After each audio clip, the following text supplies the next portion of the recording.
Hello दोस्तों, मेरे channel Dheeraj Porwal and family jungle Medicare में आपका एक बार पुनः स्वागत है। दोस्तों, एक नई जानकारी के साथ मैं आपके सामने उपस्थित हूं, जिसे दोस्तों कंदौरी कहा जाता है। इसको दूसरे नाम में इसे गुल कांकड़ी भी कहा जाता है। तो दोस्तों, मैं आपको दिखाता हूं कि गुल कांकड़ी की लता किस तरह की होती है। और ये देखिए दोस्तों, ये गुल कांकड़ी की लता है। ये उसका सुंदर फूल, सफ़ेद कलर का फूल है और ये वृक्ष के ऊपर स्वतः ही पनपती है।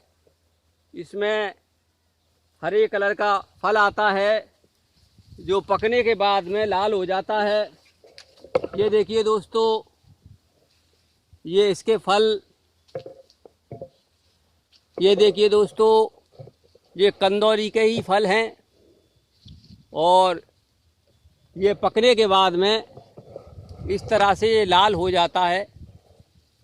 ये देखिए दोस्तों, ये पकने के बाद लाल हो जाता है। ये बड़ा ही चमत्कारी औषधीय गुण रखता है। ये वर्षा ऋतु में अक्सर कर वृक्षों के ऊपर लता के रूप में पाया जाता है। तो दोस्तों, कंदौरी हमारे लिए किस तरह से आयुर्वेदिक महत्व रखता है, वो मैं आपको विस्तार से बताता हूँ। ये देखिए दोस्तों, ये कंदौरी का पका हुआ फल, ये कंदौरी के ही फल लगे हुए हैं। तो दोस्तों, मैं आपको विस्तार से बताता हूँ कि कंदौरी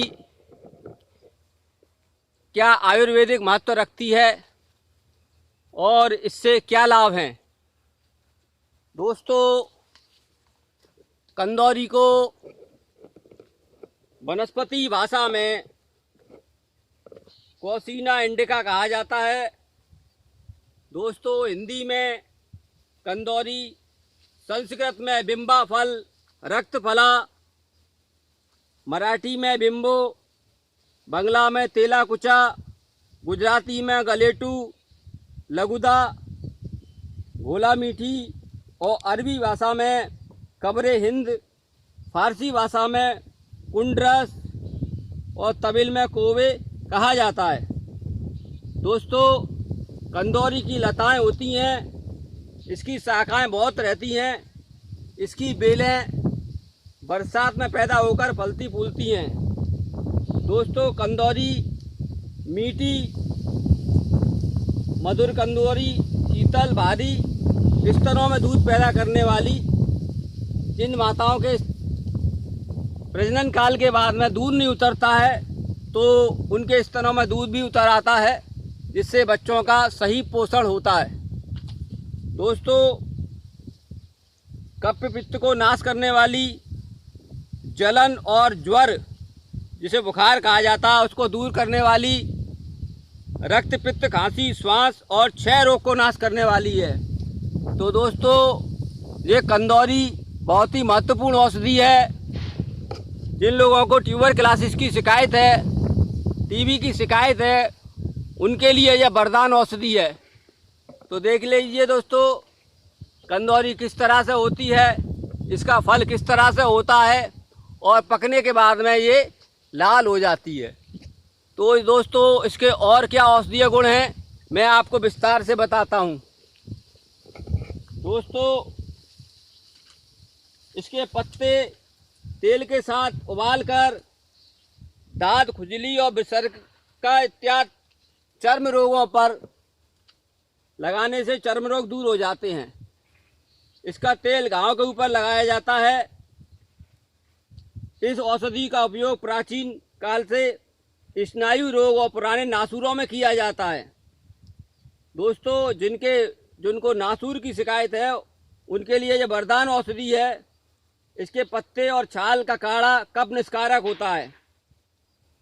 दोस्तों, यह औषधि मधुमेह रोग के लिए बहुत ही महत्वपूर्ण औषधि का काम करती है। जिनको डायबिटीज की शिकायत है, उनके लिए यह बहुत ही अच्छी औषधि है।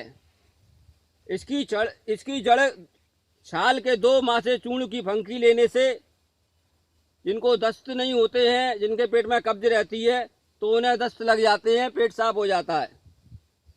दोस्तों, छाल की ताजा रस 1 तोले की मात्रा में प्रतिदिन काल देने से प्रमेय, दोस्तों जिसे प्रमेय कहा जाता है, वो उसमें पुरुषों में हड्डी जड़ने की शिकायत होती है, जिसको धातु कहा जाता है, तो ये उसमें भी काम करती है। और जिन लोगों को बहुमूत्र की शिकायत है, बहुमूत्र दोस्तों जिन्हें बार बार पेशाब आती है, उसे बहुमूत्र बोलते हैं, तो ये उनके लिए भी वरदान औषधि है। दोस्तों, इस औषधि के तेल को पानी के साथ मिलाकर कान में डालने से कान का दर्द दूर हो जाता है।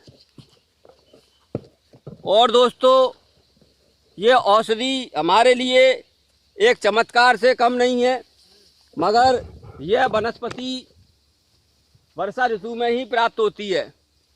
तो मेरा प्रयास है दोस्तों कि मैं आपको एक एक औषधि की जानकारी दूं, जिससे सभी लोगों का, जनमानस का भला हो और हम संपूर्ण रूप से निरोग रहें। तो दोस्तों, कंदौली को आपकी तरफ क्या बोला जाता है, मुझे कमेंट में बताना। मेरा प्रयास आपको कैसा लगा, मुझे कमेंट में ज़रूर बताना। जो दोस्त मेरे चैनल पर नए हैं, उनसे मेरी गुजारिश है कि मेरे चैनल को देखने के बाद मेरे चैनल को लाइक, शेयर एंड सब्सक्राइब ज़रूर करना, जिससे मेरा मोटिवेशन अप होता है। तो दोस्तों, ये देखिए गांव का विहंगम नज़ारा, बहुत ही सुंदर, चारों तरफ हरी भरी खेती, बारिश के बाद धूप खिलती हुई। तो दोस्तों, इन्हीं शब्दों के साथ मैं अपने प्रिय साथी भाई शेखर सुमन के साथ वीडियो को यहीं समाप्त करता हूँ। जय हिंद।